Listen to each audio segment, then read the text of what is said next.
Now we come to another sutta, which is quite a good and important sutta. The Buddha said, monks, these 4 good thoroughbred steeds are found existing in the world. What for?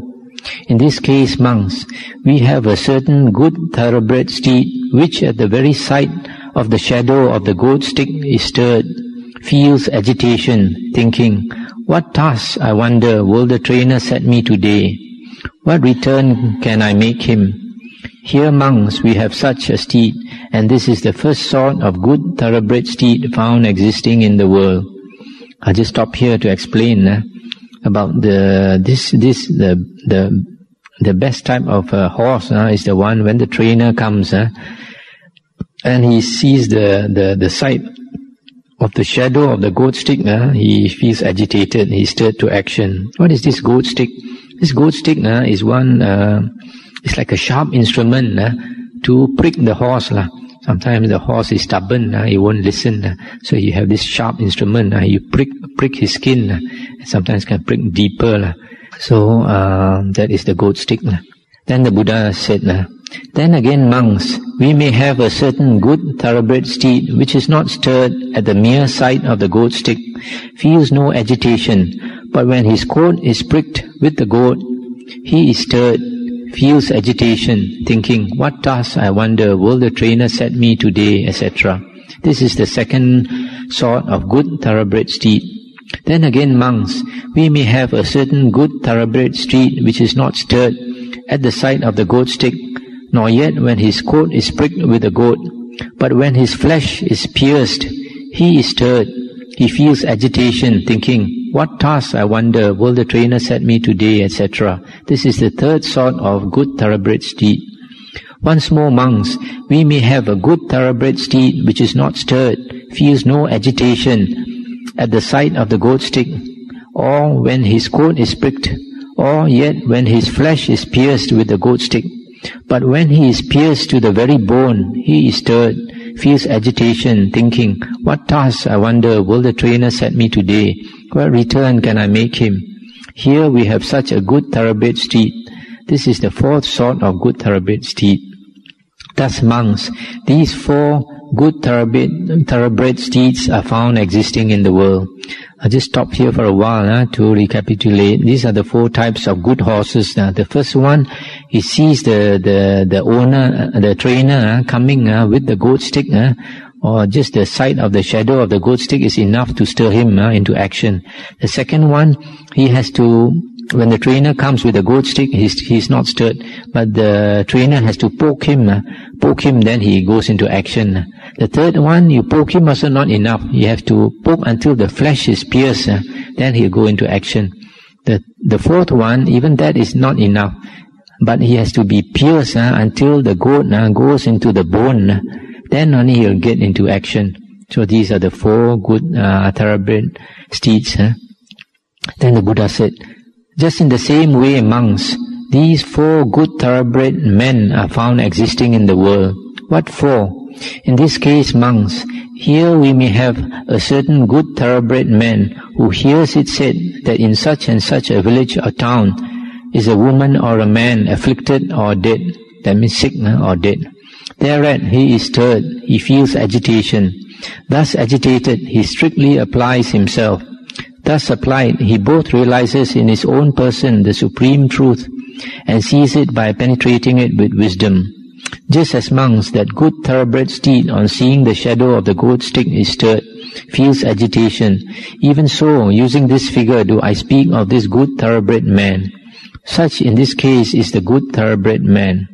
Again, monks, here we may have a good thoroughbred man who does not hear it said that in such and such a village or town is a woman or man sick or dead, but with his own eyes he sees such. Thereupon he is stirred, he feels agitation, etc. Just as monks, that good thoroughbred steed on having his coat pricked with the goat stick is stirred. Even so, using this figure do I speak of this good thoroughbred man. This is the second sort. Then again, monks, here we may have a certain good thoroughbred man who does not hear it said, nor yet with his own eyes sees a woman or a man sick or dead, but his own kinsman or blood relation is afflicted, sick or dead. Thereupon he is stirred, just as monks that good thoroughbred steed on having his flesh pierced is stirred. Even so, using this figure, do I speak of this good thoroughbred man. This is the third sort of good thoroughbred man. Once more, monks, here we may have a good thoroughbred man who neither hears it said, nor yet with his own eyes sees, nor is his own kinsman or blood relation sick or dead. But he himself is stricken with painful bodily feelings, grievous, sharp, racking, distracting, discomforting, that drain the life away. Thereat he is stirred, he feels agitation. Being so stirred, he strictly applies himself. Thus applied, he both realizes with his own person the supreme truth and sees it by penetrating it with wisdom. Just as monks, that good thoroughbred steed, on being pierced to the very bone, is stirred, feels agitation. Even so, using this figure, do I speak of this good thoroughbred man. Of such a sort, monks, is the good thoroughbred man in this case. This is the fourth sort. These monks are the four sorts of thoroughbreds among men found existing in the world. This is quite a good sutta. It tells us when a person is ready to renounce and cultivate the spiritual life. The first one is the best. The person, because of past practice of the holy life, and in the past life. So when he comes back to this human world, he hears it said that such and such a woman or a man is sick or dead. Just by hearing it, he sees impermanence. He realizes impermanence and dukkha. So he is moved to renounce and practice the holy life. Then he realizes the truth. If you look into the Theragatha and the Therigatha, the verses of the Arahants, there are some very gifted people, very, very special people. Some even 7-year-old child, the Buddha sees that person straight away. The Buddha recognizes, the Buddha persuade, and also because the parents allow, then the Buddha tells his disciple to quickly let this young man go forth, this young kid, 7-year-old. And sometimes they renounce in the morning, just shave the head in the morning. By the night, the person is already an arahant. These are real thoroughbreds among men because of past cultivation. So this one is the first type. He just hears it said only that a person is sick or dead, and he feels agitated. And just like the Buddha, but the Buddha falls into the second category. Second category is a person who sees with his own eyes a sick person or a dead person, and then he is stirred and he wants to renounce and practice. That's why we see that the Buddha, he had such a life of luxury when he was young. He had such a good life. And yet, because of past cultivation, past realization of the truths, that's why I believe personally that the Buddha was already an Arya, probably a Sotapanna or a Sakadagami from the previous life, That's why when he was young, even from young, he was not very interested in the worldly life. And in spite of being surrounded by female slaves and a lot of maids, etc., and the Buddha said in one of the suttas that during the winter or rainy season, he would be left alone in his mansion, surrounded by female slaves. No men around, all female slaves to attend to him. So he had such sensual pleasures. But in spite of all this, his heart was not in the world, So when he saw a sick man, a dead man, an old man, etc., he decided to renounce. So there's something from his memory sort of stirring him. So that is the second type of person. The third one, more people fall into this category. When somebody whom you love very much is sick or dead, and it grieves you so much that you want to renounce either your child or your own child or your spouse, your husband or wife or your father or mother, somebody very close to you, brother or sister, is sick or dead. and then you decide to renounce. And the fourth one is one who, even when the close relative is sick or dead, is not ready to renounce, but he himself is stricken with a dreadful disease, one that is draining his life away. For example, a person gets cancer. When you hear that you have cancer and that you know that your time is limited, then this person might decide to forget about the worldly life and renounce and cultivate. But then there are many people who are not thoroughbred steeds or thoroughbred men, and even when they themselves are sick and afflicted with cancer, etc., they still don't think of renouncing. Those are very common people in the world. Some people are even on the deathbed.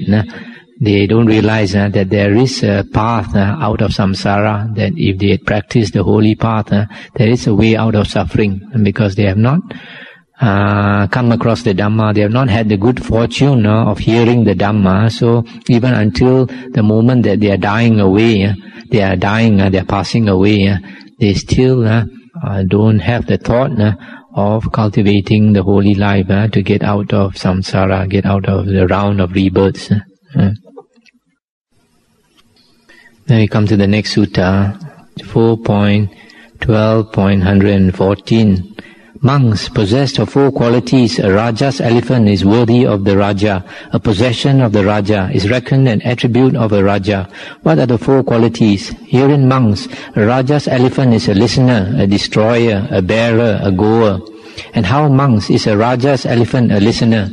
In this case, monks, whatever task the trainer of elephants imposes on him, whether he has performed it before or not, the Raja's elephant makes that his object, gives attention to it, considers it with all his mind, with ready ear listens thereto.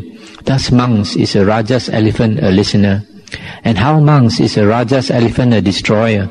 In this case, monks, a Raja's elephant entering battle destroys elephant and mahout, horse and rider, chariot and driver and footman. Thus is he a destroyer. And how monks is a Raja's elephant a bearer? In this case, monks, a Raja's elephant entering battle bears the blows of spear, sword, arrow and axe, and also the din of drum and kettle drum, of conch, tam-tam and other noise. Thus he is a bearer. And how monks is a Raja's elephant a goer? In this case, monks, a Raja's elephant, in whatever direction the trainer of elephants turns him, whether he has gone there before or not, there he quickly goes. Thus he is a goer. So possessed of these four qualities, monks, a Raja's elephant is worthy of the Raja, a possession of the Raja is reckoned an attribute of a Raja.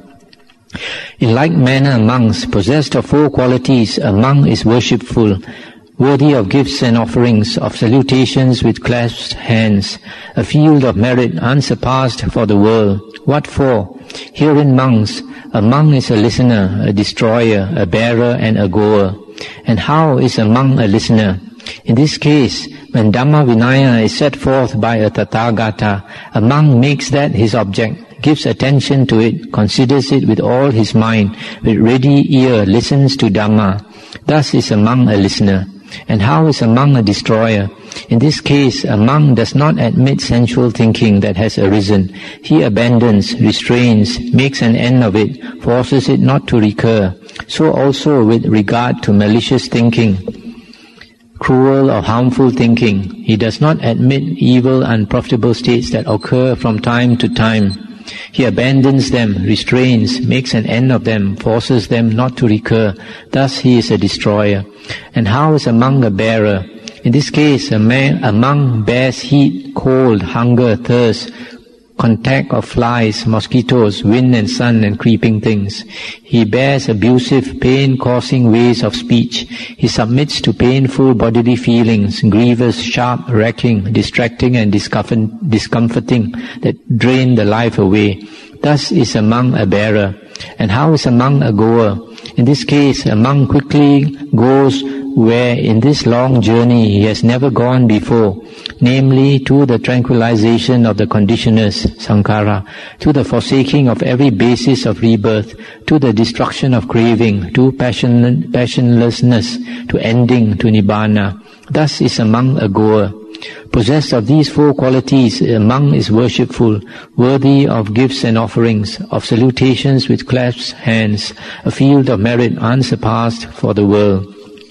In this sutta number 114, the Buddha compared a Raja's elephant to a monk.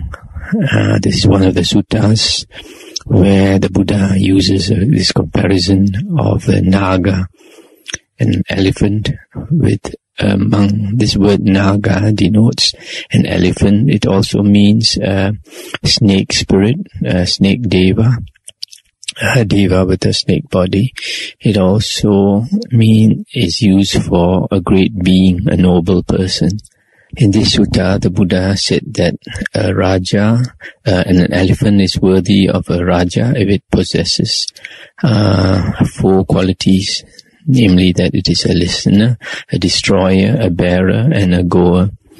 And similarly, if a monk possessed four qualities, then he is worshipful, worthy of gifts and offerings, worthy of salutations with clasped hands, a field of merit unsurpassed for the world. And these four qualities are that the monk is a listener, a destroyer, a bearer, and a goer. And the Buddha said, in this case, being a listener means that the monk listens to Dhammavuddho, the teachings of the Buddha, the discourses and the disciplinary conduct, the disciplinary code set forth by the Buddha. And a Buddha's disciple is known as a savaka. The Buddha called his disciples savakas. Savaka literally means a listener, a hearer, one who listens to the Buddha's teachings. And so we can see that listening, learning the Buddha's teachings is very important. Another word that is mentioned quite often in the discourses is bahu sacha, which means much learning. Much learning meaning much learning of the Dhamma, Vinaya, and which means much knowledge of the teachings of the Buddha. So this is one of the much learning, much knowledge of the Dhamma is one of the keystones, foundation of the spiritual path. And the second quality is that the monk is a destroyer, which means that he destroys sensual thinking, malicious thinking, and cruel or harmful thinking. These are the wrong thoughts that should be destroyed by a monk. And the third is that the monk is a bearer. He bears heat and cold, hunger, thirst, contact with flies, mosquitoes, wind and sun, creeping things. Physical discomfort is to be expected for a renunciant, and the Buddha always encouraged monks to go into seclusion, to live up in the hills or in the forests or in caves, etc. Luxury is one of the obstacles to the spiritual path, and it's always discouraged by the Buddha. It is also mentioned here that the monk submits to painful bodily feelings, grievous, sharp, racking, distracting, and discomforting, that drain the life away. So here we see that when painful bodily feelings arise which drain the life away, the monk is supposed to bear it, to continue to live, to practice the holy life. In other words, even for anyone, if such feelings arise, it is better if we have not completed the goal, the aim of the holy life, that we bear such grievous pains and so that we can continue to practice and try to achieve the aim of the holy life, which is the ending of the round of rebirths. And finally, the monk is a goer. He goes to where he's never been before in this long journey of samsara, the round of rebirths, namely to the ending of every basis for rebirth, the destruction of craving, to Nibbana. So, possessed of these four qualities, such a monk is worthy of gifts and offerings, of salutations with clasped hands, a field of merit unsurpassed for the world. Now we come to Sutta number 4.12.115. The Buddha said, monks, there are these four occasions. What for? There is, monks, the occasion when action is unpleasant and unprofitable to the doer. That when action is unpleasant but profitable to the doer. That when action is pleasant but unprofitable to the doer. And the occasion when action is both pleasant and profitable to the doer. Now, monks, in the first case, in a case when action is both unpleasant and unprofitable to the doer, one deems action inadvisable for both reasons, for it is both unpleasant and unprofitable. Then again, in the second instance, that is when action is unpleasant but profitable, one may know who is a fool and who a wise man in the matter of manly strength, manly vigor and energy. For monks, the fool has no such consideration as this. Though this is an occasion when action is unpleasant, yet it is one which brings profit. Accordingly, he does not act, and his inaction brings him loss. But the wise man thus considers, though this is an occasion when action is unpleasant, yet it brings profit to the doer. Accordingly, he acts and profit results.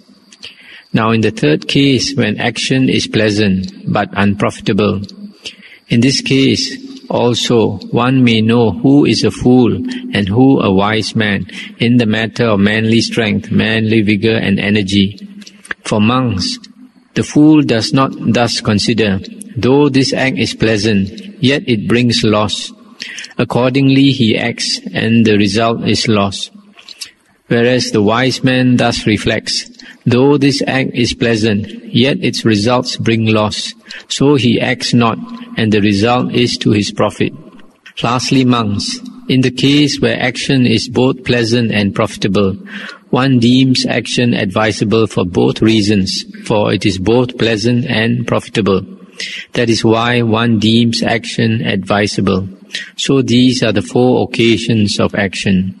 Now these four occasions the Buddha mentioned. The first one, when action is unpleasant and unprofitable, is, for example, the case of the unbeneficial ascetic practices.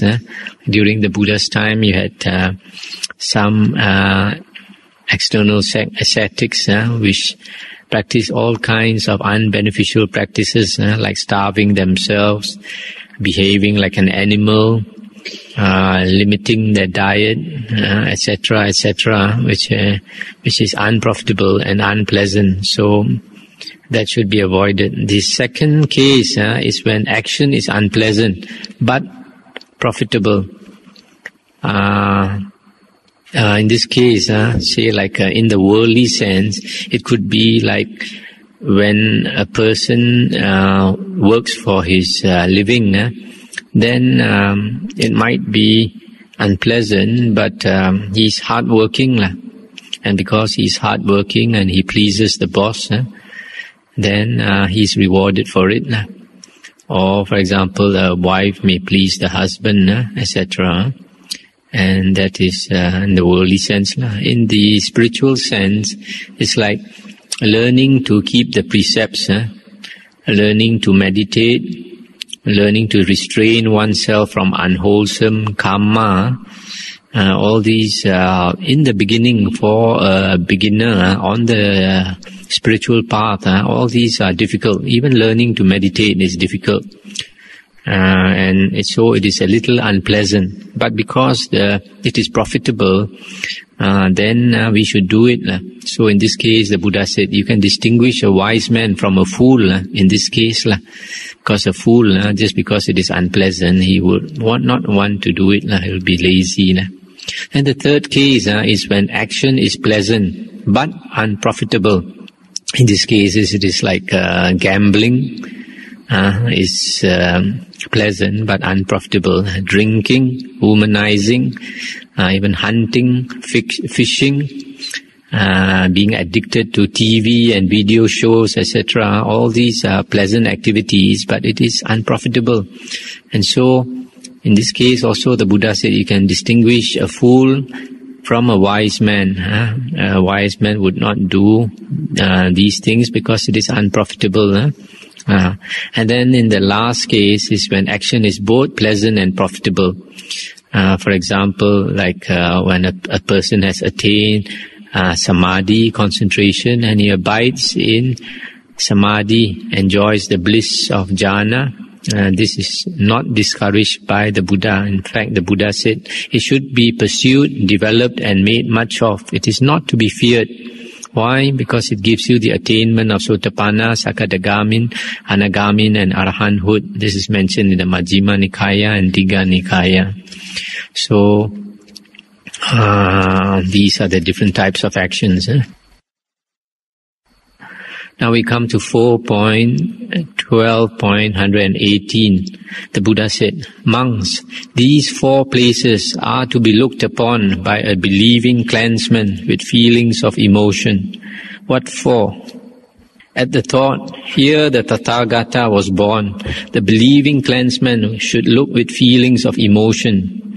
At the thought, here the Tathagata was enlightened with supreme enlightenment. The believing clansman should look with feelings of emotion. At the thought, here the Tathagata sat rolling the supreme Dhamma wheel. The believing clansman should look with feelings of emotion. At the thought, here the Tathagata was utterly released in the Nibbana state, wherein no basis remains behind. The believing clansman should look with feelings of emotion. These are the 4 places. This sutta refers to the 4 holy places in India, which Buddhists like to make a pilgrimage to. The first one where the Buddha was born, that is at Lumbini. And now I think they have decided Lumbini is in Nepal. And the second one where the Buddha was enlightened is Bodhigaya. And the third one where the Buddha sat rolling the Dhamma wheel, started to teach the Dhamma, that is in a place formerly called Isipatana. I think now it's called Sarnath. And then the last place is where the Buddha entered Parinibbana. That's the place called Kusinara. So if you have the opportunity, it'd be good to visit the holy places in India.